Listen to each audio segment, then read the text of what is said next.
কেন কেন তোমার ফটো তুলবো না? কেন তোমার ফটো তুলবো না? বাবারে, না কেউ হাসে না, না কেউ হাসে না,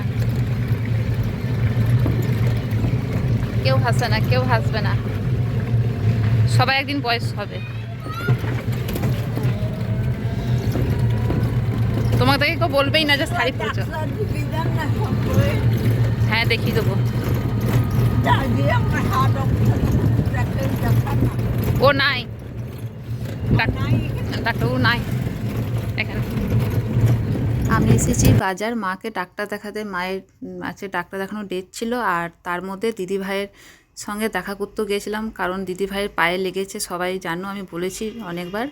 আর দিদিভাই ডাক্তার দেখানো হয়ে গেছে, তার রেফার করেছে একটা ডাক্তার থেকে অন্য ডাক্তার, মানে পায়ের মালুই চাকিটা ঘুরে গেছে, তার জন্য দিদিভাই কালকে ব্যান্ডেজ হবে অন্য ডাক্তারের কাছে।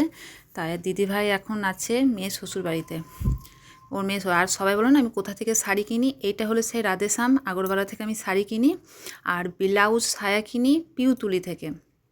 পিউতুলি ছাড়া আমি সায়া ব্লাউজ কিনি না। এই যে তুলিটা আমার সব থেকে ফেভারিট।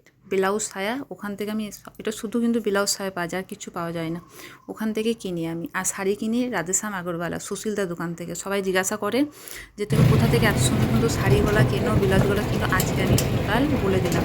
আমাকে পাড়া তো বলে, সবাই জিজ্ঞাসা করে।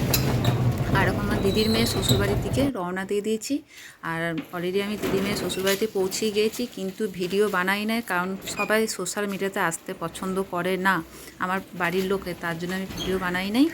তা এইটা হলো আমার দিদির মেয়ে শ্বশুরবাড়ি। আর দেখা হয়ে গেছে।